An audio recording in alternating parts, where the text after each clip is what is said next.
Logan Hayes wasn't looking to move, but the listing was just too tempting. 1.2 acres in Sagewood Bluffs, listed $75,000 under market rate. The real estate app blinked on his phone while he sat wedged in a hard plastic chair at the DMV. The air smelled faintly of floor wax and impatience.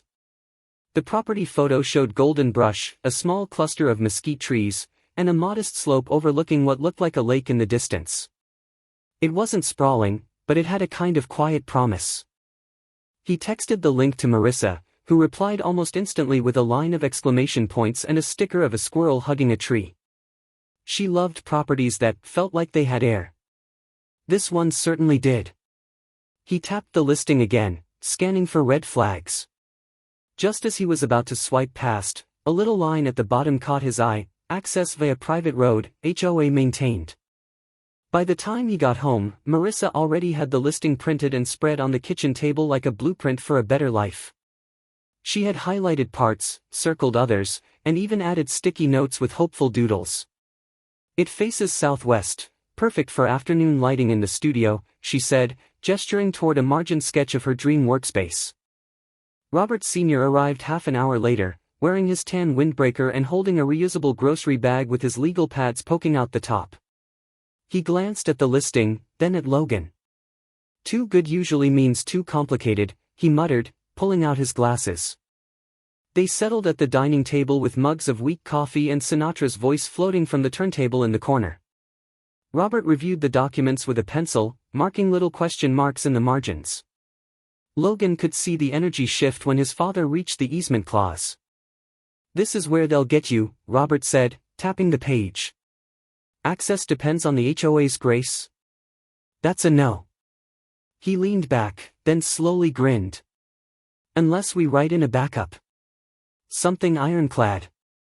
He opened his yellow legal pad and began drafting a clause, something about alternate ingress via Parcel 3A should the primary route ever be obstructed. Marissa curled up on the couch with her sketchbook, occasionally glancing over. "Is this going to take a while?" she asked, half teasing. Robert didn't look up. "If it's going to be permanent, it should take a while." The next day, Logan submitted their offer with the adjusted contract and Robert's Appendix D included at the end. The clause was worded neatly but thoroughly, specifying contingencies most HOA boards would overlook unless they had someone who knew what to look for. Logan doubted they would. They received a reply less than 48 hours later: "Your offer has been accepted. The HOA board of Sagewood Bluffs looks forward to welcoming you to the community." It seemed oddly smooth.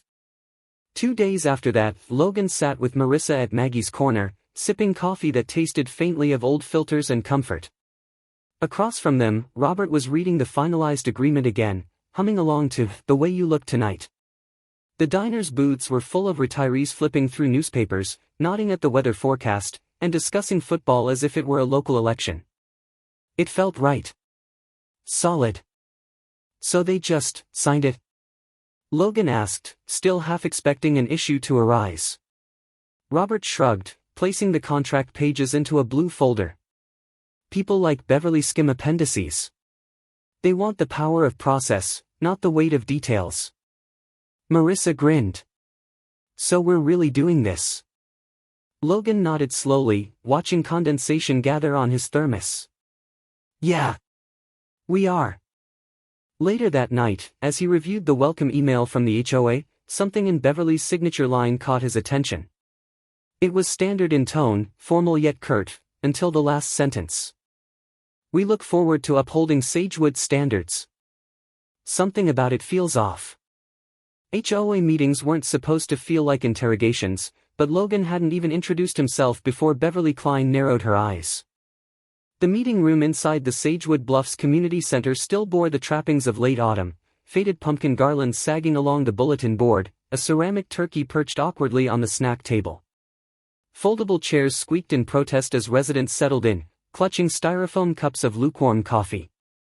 A large paper sign reading "Monthly Board Review, All Welcome" hung just slightly crooked on the back wall.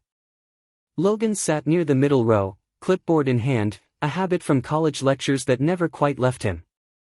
Marissa had stayed home working on a deadline, but Logan had wanted to show good faith, to learn how things worked here. He had barely taken his seat when Beverly Klein, in a beige blazer that matched her steely expression, stepped up to the lectern and began the meeting. Her voice carried, calm and sharp. Before we begin tonight's agenda, I'd like to welcome our newest property owner, Logan Hayes. He's recently purchased Lot 9. She turned her gaze directly toward him. We hope your presence will uphold the values we've worked hard to maintain. There was a subtle shift in the air. Not applause, not quite silence. Just a few sideways glances, a shuffled cough. Logan gave a polite nod. Beverly moved on as if nothing had happened. Craig Mathers, the vice president, was next. He adjusted his slim tie and read the financial report with the cadence of someone used to boardrooms and bonuses. When the time came for open remarks, he leaned forward slightly and addressed Logan directly. Do you have projected dates for your build? Permits submitted yet? The board prefers to be kept in the loop early. Logan cleared his throat. We're finalizing architectural plans now, hoping to submit by mid-November. Craig nodded slowly, his smile too symmetrical. Of course. Just remember, guidelines exist for a reason. Especially regarding facade continuity. In the corner, Sandra Pierce sat with her notepad resting across her lap. She looked to be in her late 30s, dark hair pulled into a loose bun, her eyes scanning the room rather than focusing on the board. She didn't speak but made a note when Beverly brought up community character preservation. As the meeting progressed, Logan mostly listened. Discussion turned to upcoming landscaping contracts, a proposed amendment to the mailbox height regulation, and a dispute between two residents about garden edging. He noted how efficiently Beverly redirected conversations away from any dissent. And how Craig's remarks always circled back to property value. The room began to thin after an hour. Logan stood to leave, unsure whether he'd made an impression, or a target. As he passed the snack table, a man stepped beside him quietly. Older, short-sleeved plaid shirt tucked into belted jeans, silver hair cropped close. You're the one who bought Lot 9, he asked in a voice softened by cigarettes and time.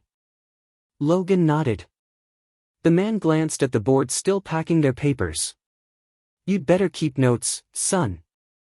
Then he slipped a folded newsletter into Logan's hand and gave a polite nod before disappearing out the door. Outside, the air had cooled. Logan unfolded the newsletter under the parking lot light. The President's Corner section mentioned protecting Sagewood's historical aesthetic and warned against rapid, unsanctioned development. It was vague, but the tone felt pointed. As Logan walked to his car, he paused when he saw Beverly and Craig standing just beyond the circle of lamplight, speaking in hushed tones. He didn't intend to eavesdrop, but he didn't need to lean far. He thinks he's special because of his little contract, Beverly said, arms crossed. We'll handle that. Craig gave a humorless chuckle. They always show their cards too soon. Logan waited until their voices faded before getting in his car. Back home, Marissa sat cross-legged on the couch with her laptop balanced on her knees and a blanket tucked around her. She read through the newsletter as Logan explained the meeting. Her eyes narrowed at the same paragraph he'd flagged. Preserving Sagewood's legacy means saying no when others say yes. The first violation notice came 3 days after they mowed the property. Logan read it twice. Then a third time. The language was formal, clipped, failure to maintain vegetative standards as per Section 4.3a. The envelope had no return name, just the HOA letterhead, folded crisply as if from a printer that hadn't jammed in years. Attached was a photo taken at a slight tilt, time-stamped, showing the lot with tufts of wild sage poking through dusty soil. They had paid a landscaping crew just the weekend prior. The wind was picking up that morning, dry and restless. Logan stood on the edge of the lot with the notice in hand, scanning the scene. Orange survey flags still fluttered in place. No trash, no debris. Just trimmed scrub and the neat boundary stakes their surveyor had placed 2 weeks earlier. Back at home, Marissa leaned over his shoulder as he emailed the HOA for clarification. The return message came 6 hours later, terse and unhelpful. Compliance standards must be maintained at all times. Further inquiries may be submitted via the general contact form. That's not a response, Marissa murmured. No, it's a brick wall, Logan replied. The next morning, another notice arrived, this one marked second warning. The offense? Unauthorized markings on undeveloped land. Attached was another photo, this time of one of the survey flags, innocuous and clearly temporary. Logan called the number listed at the bottom. A woman answered with a bored tone and transferred him to someone else. Then again. And again. For transfers later, he found himself leaving a voicemail for someone named Brenda who never returned his call. That evening, Marissa walked the lot alone with her phone, taking a full series of pictures. She documented everything, the trimmed brush, the flags, the distance between survey lines. Back home, she loaded them onto her laptop, labeling each file with timestamps. They can gaslight us about memory, she said softly. They can't gaslight a lens. Robert arrived with a fresh legal pad and a black fountain pen that clicked decisively when uncapped. He took a seat at their dining table without needing to be asked, flipping through the original contract, then slipping the violation notices into a manila folder. We'll call this the binder, he said plainly. Everything goes in. Paper always wins. Logan paced as Robert worked, tension in his shoulders tightening with every circuit of the room. He opened cabinets, shut them again. At one point he reached for a mug, hesitated, and chose a thermos instead. The silence between the three of them felt heavier than any argument might have. They're not trying to enforce the rules, Logan muttered finally. They're trying to push us out. Robert didn't look up. They're testing thresholds. Now we build one of our own. Marissa walked into the room carrying a small porcelain cup, steam curling from it in delicate ribbons. She placed it gently beside Robert. Chamomile. Thought you'd want to sleep tonight. He offered a thin smile but kept writing. That night, as they locked up and turned out the lights, Logan lingered by the window. The lot was dark, the road empty. A single street lamp buzzed near the corner where the sidewalk curved. Across the street, someone's wind chime clinked faintly. Marissa brushed her teeth, tied her hair back, and went to her desk. She glanced at the camera footage once more before powering down her laptop. Then she paused. Logan, she called from the back room. Come here. He entered and followed her out to the porch. The moon was high and sharp. She pointed at the lot. The dry soil near the middle looked disturbed, parallel grooves about 4 feet apart, curving slightly, trailing off near the edge. Tire marks, she said quietly. And not from us. No one saw anything. Logan arrived on site with coffee for the builders, only to find a metal barricade and a sign, private maintenance, no access. The cardboard tray trembled slightly in his hands as the hot lids rattled together. The sun hadn't even cleared the horizon yet, but the crisp desert air already carried the sting of dry wind. A coyote barked faintly in the distance. The road had been cleared just yesterday. Now, a metal gate stretched across the only entrance to the lot, flanked by orange cones and an unconvincing "Maintenance in Progress" sign bolted to one post. No crew, no machines, not even fresh tire marks on the gravel. Logan stepped closer and scanned the area. Silence. Back in the truck, the builder's voicemail blinked. Can't get through, boss. Guess we're on hold until this clears. Logan drove straight to the HOA office. A smiling receptionist with a blonde bob and a pastel cardigan greeted him with the warmth of a scented candle. I'm sorry, she said, voice melodic but hollow, Beverly isn't in today. She's been out for 3 days. She has meetings scheduled. Would you like to leave a message? I've left 4, Logan replied, setting the coffee tray on the counter, hands flat now. Do you know what the maintenance schedule is for the private road? I don't have access to that file, she said, eyes drifting to the computer monitor like a curtain being drawn. Logan turned without another word. Back at the house, Robert was already seated at the dining table, glasses balanced low, a thin legal pad angled against his teacup. The chamomile had cooled. Marissa stood beside him, arms crossed, her knuckles tight against her elbows. "They've escalated," Logan said. Robert turned the page slowly. "Time to escalate in return." He pulled a folder from the canvas bag near his feet and opened to the purchase agreement. He tapped the margin with a pen that left thin, deliberate lines. "Appendix D," he said. Clause 3. If primary access is denied, the secondary easement activates. Parcel 3A runs behind their tennis courts. Marissa leaned forward. "We could really do that." "We don't need to," Robert said. "We just need them to know we could." That afternoon, Marissa met Sandra at Maggie's Corner. They didn't sit in a booth or order pie. They stood near the napkin counter, Marissa thumbing a salt packet. Sandra looked over her shoulder, then passed her a folded page, minutes from an internal HOA planning session. At the bottom, a note about proposing an environmental designation for undeveloped parcels adjacent to municipal wash corridors. "They're laying the groundwork," Sandra whispered. "If they can classify your lot as a sensitive zone, you'll never get a foundation poured."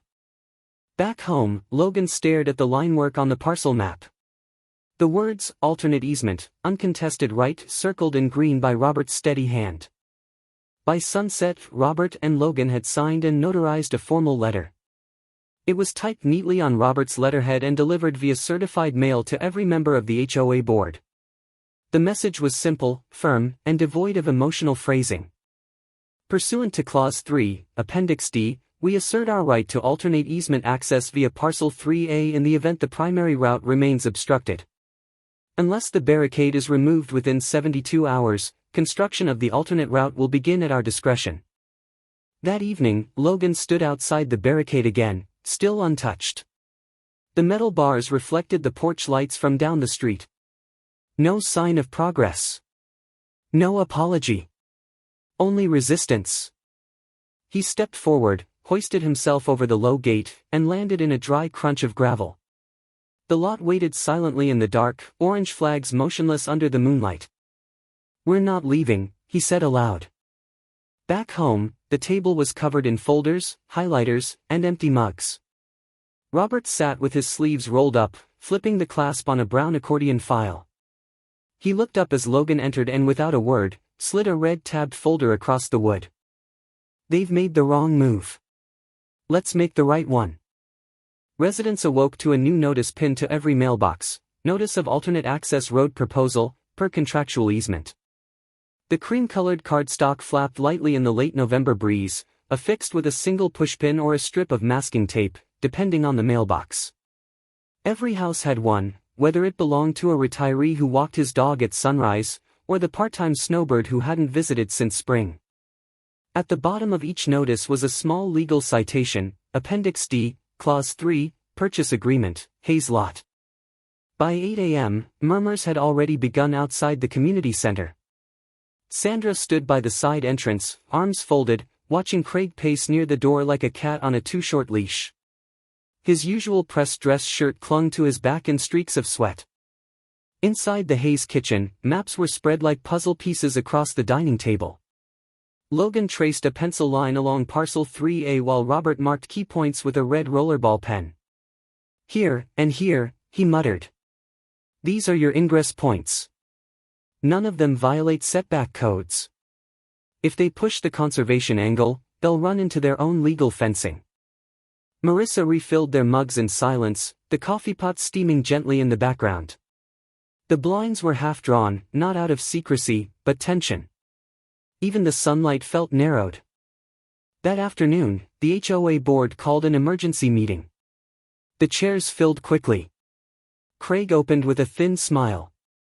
"There's been some confusion," he began, "regarding language in a particular property's agreement. Let me be clear, the board remains in full control of all infrastructure access decisions." "Let me be clearer," Sandra replied from her seat, holding up a photocopied page. "You signed this, Craig." So did Beverly and Gail. Appendix D states, "In the event of restricted access by board decision, Lot 9's owners retain full right to activate alternate ingress across Parcel 3A. That's not a suggestion. That's contractually binding." A murmur spread. Beverly cleared her throat but didn't rise. Barbara Simmons, a soft-spoken widow known mostly for her community gardening efforts, stood from the third row, her reading glasses still perched atop her head. "You mean, you signed away part of our greenbelt, without reading it?" Craig opened his mouth but produced nothing. Robert sat quietly near the back, watching it all unfold with a stillness that drew more attention than movement might have. When Logan was called to speak, he kept it brief. "You can't buy back what you never owned," he said, his tone even. "We submitted plans. We were ignored. We followed the contract. You didn't." Craig, regaining some of his rhythm, offered a concession, an offer to purchase the Hayes lot for 15% above market value. Logan declined on the spot. "This was never about profit," he said. "This is our home." The room sat in silence. Tension lingered like static on fabric, unspoken electricity sparking between glances. The old order was cracking, not in an explosion, but with the quiet pressure of logic applied relentlessly over time. After the meeting, Barbara approached Marissa near the bulletin board. "If you ever need help planting trees along that access road," she said, half smiling, "I know where to find good deals on soil." They laughed lightly, relief wrapped in shared rebellion. That evening, as dusk colored the sagebrush in copper tones, Marissa stepped outside to collect the mail. A small white flyer lay on the welcome mat. No envelope, just thick paper and bold lettering. "Proposal to rezone Lot 9, coming to county vote." Maggie's corner was unusually packed. Folks weren't there for eggs, they were whispering about the HOA's zoning stunt. The smell of burnt bacon and overbrewed coffee hung heavy in the air, clinging to old coats and crocheted scarves. The usual hum of silverware against ceramic had been replaced with low, urgent conversation. At the counter, two elderly men leaned across salt shakers, voices hushed as if their booth had ears. In the corner booth, Barbara Simmons nursed a lukewarm cup and scanned the room like a general. Marissa walked in with a stack of manila folders tucked under one arm, her sketchbook peeking out from beneath. She spotted Barbara and slid into the booth beside her, offering a tight smile. "They're calling it a conservation initiative," Barbara said, not looking up. "But nobody remembers the board ever voting on it." "Because they didn't," Marissa replied. She pulled out a folded page and laid it flat on the table. "This was circulated internally, Craig's initials are on the draft." Barbara shook her head slowly. "And the lake?" "They're not touching the lake," Marissa said. "At least, not yet." That evening, an odd thing happened. The HOA parking lot filled, and not for an official meeting. Residents arrived in pairs and small groups, many walking slowly, gripping folded lawn chairs and reusable grocery bags. Some carried Tupperware, others handed out copies of a flyer titled, "What Your HOA Hasn't Told You." No one claimed authorship, but the tone was unmistakable, calm, factual, damning. Robert stayed home, poring over financial records with a magnifying glass. Sandra had slipped him a USB drive labeled HOA Annuals during her visit to the Hayes home 2 nights prior. Inside were scans of expense reports, committee reimbursements, and a suspicious uptick in community consulting fees, all tied to Beverly's Cousins LLC. Barbara had hosted the first informal gathering in her backyard the night before. Lawn chairs arranged in a circle, a folding table of casseroles and lemonade. It was quiet at first, just polite nods and stories of noise complaints and landscaping fines. But when Frank, the soft-spoken widower from Lot 4, shared how Beverly once threatened him over a garden windmill, the group shifted. "Thought it was just me," someone said. "Turns out, it's policy." By the end of the night, Sandra had pulled Marissa aside. "If we get 25% of homeowner signatures, we can initiate a leadership recall." "That's a lot of doors to knock on," Marissa replied. Sandra grinned. "Then we'd better get good shoes." 2 days later, the HOA board held its scheduled monthly meeting. It wasn't just the usual dozen attendees, there were nearly 50 people, and they didn't sit quietly. Barbara stood and read a list of discrepancies aloud. A retired accountant brought graphs. One woman produced emails from Craig that contradicted minutes posted online. Beverly tried to maintain control, tapping her gavel and speaking over attendees. "This isn't proper forum for these discussions," she insisted. But the room wasn't listening. When Logan stepped up to clarify the easement clause once more, Craig visibly flinched. Robert, seated in the back with a legal pad, didn't speak once. He didn't need to. The meeting ended without resolution. The board rose stiffly, ignored questions, and left in a cluster. Beverly avoided every pair of eyes in the room. That night, well past dinner, the phone rang in the Hayes kitchen. Robert answered on the second ring. "It's Sandra," said the voice on the line. "They're going to try to reclassify the lake as untouchable property." Robert closed the folder and said calmly, "It's not just about the road anymore, it's about how Beverly built her house on debt she doesn't legally own." The weight of that sentence settled heavily over the table. Outside, a wind picked up, bending the dry shrubs against the side of the Hayes home. Marissa looked up from her laptop, where county zoning files were still glowing on the screen. Logan remained silent, eyes narrowed on the paper in front of him. A scanned deed. A name. A number. And a mistake. Robert tapped the page. She used parcel L248 to leverage her refinance 3 years ago. That's the lake. Marissa blinked. But the lake wasn't part of the HOA?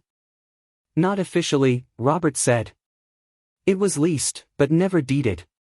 And thanks to Appendix D, that lease dissolved the moment they obstructed your access.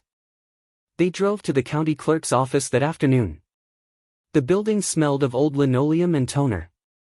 Behind the counter, a woman in rimless glasses squinted at the document Robert handed her. She typed, frowned, then typed again. "That parcel isn't registered under the HOA," she said.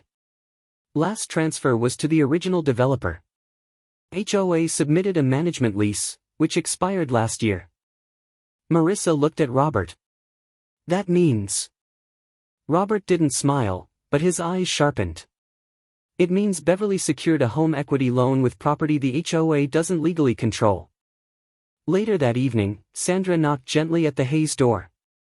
She wore her cardigan inside out, clearly in a hurry. "You're going to want to see this," she said, handing Robert a folded printout. "Public lien records. Updated this morning. That same parcel is listed as supporting collateral for Beverly's primary mortgage." "She's in violation?" Logan asked. "Not yet," Sandra replied. "But if the bank catches it..." "They will," Robert said. "They always do." At the next HOA board meeting, the room was filled, but not restless. It was tight. Quiet. A tension that came not from anger, but realization. Craig sat stiffly, arms folded. Gail was absent. Beverly gripped the gavel hard enough to whiten her knuckles. "I understand there's been confusion," she began, voice thinner than usual. "Certain documents have been misinterpreted." "Misfiled, you mean," someone muttered. Robert sat in the back row with a thick envelope across his lap. He didn't stand. He didn't need to. Sandra spoke next, voice firm. "The county has confirmed, parcel L248 is not within HOA jurisdiction. Which means the lien filed using it was invalid." Craig turned toward Beverly, face unreadable. Beverly's composure cracked, just slightly. Her fingers trembled as she reached for a glass of water. She didn't sip. Just held it. Barbara stood. "What happens to the HOA if that loan goes into default?" Silence. Frank cleared his throat. "We get sued, don't we?" "Only if we keep pretending she had the authority to sign those documents," Robert said, still seated. 2 hours later, a plain envelope arrived at Beverly's door. Inside was a single page from her lender. "Lien challenge under active review. Collateral reclassification pending." At the bottom, an account number. A date. The next morning, a locksmith van was seen parked outside her home. That night, under a sky bristling with wind and low clouds, the HOA called one final emergency meeting. Residents packed the room wall to wall. Some stood in the hallway. There was no agenda, just expectation. Beverly entered late, holding the gavel in one hand like it might anchor her. She stood at the front of the room, eyes scanning faces she no longer trusted. "I built this place," she said slowly, voice flat. "Without me, it all falls apart." The room remained silent. A week later, the concrete barrier was gone, replaced by a wooden sign, "Restored Access Road, by Easement Right, 2023. The new path ran clean and packed, flanked by cedar mulch and freshly painted markers. Children had already taken to riding scooters along its curve, their laughter echoing across the quiet lots.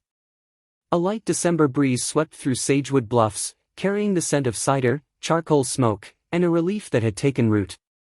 Near the lake, folding tables were lined with potluck offerings. Crockpots steamed beside disposable trays of macaroni bake and sweet potato mash. Barbara sat beneath a wide sun hat, offering cinnamon rolls from a floral tin passed down through 3 generations. Frank handed Marissa a small package wrapped in a faded cloth, his late wife's gardening gloves, still creased at the knuckles. Sandra stood near the grill, fielding questions and refilling cider like any neighbor, not a board member. As interim HOA president, she had already posted her first transparent agenda and created a resident comment line. Her phone now buzzed with messages about tree trimming schedules and questions about next spring seed exchange. Logan carried a stack of plastic plates, smiling as Barbara corrected a teen trying to slice banana bread with the wrong side of the knife. Marissa moved between tables with ease, accepting compliments on the flyers she had designed for the new HOA website. Across the lake, Beverly Klein stood by her SUV, taping shut the last cardboard box. She moved stiffly, her eyes cast down, avoiding the dozen glances that flicked her way and then respectfully turned back. Frank watched from a folding chair by the edge of the lawn. He didn't wave. But he didn't look away either. As Beverly drove off, the only sound was wind through the dry reeds near the water. Later that afternoon, Robert stood near the gazebo, holding a cider cup in one hand and a folded napkin in the other. He tapped the rim of the paper cup lightly, and the crowd fell into a hush. "Communities," he said, voice clear, "are built on trust, not control. On goodwill, not leverage. But most of all, on memory.